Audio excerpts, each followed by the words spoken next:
my challenge is, how do we actually focus on it's a fraud or it's a control weakness versus it's people just not doing their jobs. Right. So that kind of like, I'd like to get to, instead of it being blinded by just so many, it should have been woods and the trees, but you know, it's kind of like that weight of everything versus just a few things. My dream will never happen, otherwise I'll not have a job. So this is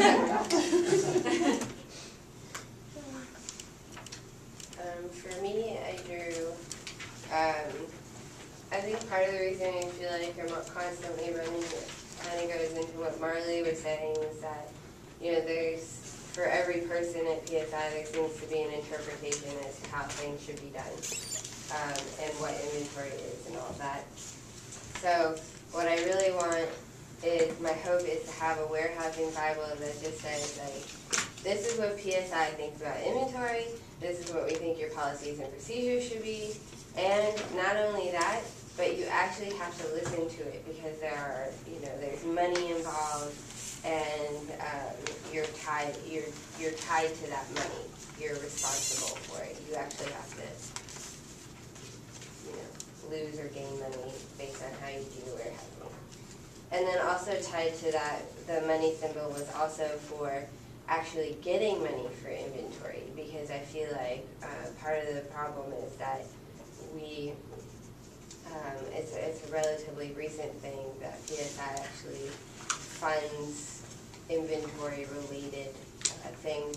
Warehousing managers have their salaries, so on and so forth. So, money could, if we show how important it is, maybe we'll get more money to fund warehousing improvements and capacity building, or maybe hire warehousing staff that are actually capable of doing warehousing, things like that. And that'll also bring us to an efficient supply chain cycle, because right now procurement goes pretty well, and then we get to distribution, and warehousing and distribution is like, what do we do now?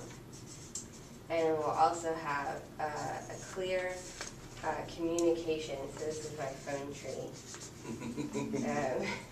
Wondering what that was.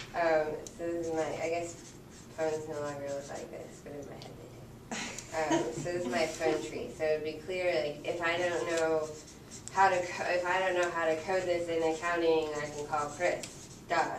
Everyone knows that. Or if I don't know how to do production, I can call Sarah. Duh, that's so obvious, whereas right now that's not so obvious. So that's my hopes and dreams. And also in the phone tree is a network of warehouse managers and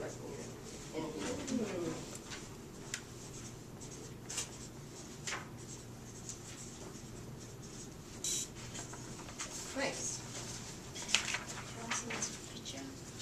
Yeah, I'm in accounting, and my idea that I would like to work and have good communication with field, procurement, Lawson, and we should have a very good system, and the result that we're going to get a good report at the year end for auditors. Nice. So I take a little bit of ideas from others, because I think they overlap. You can ignore this thing, that was my attempt at a web.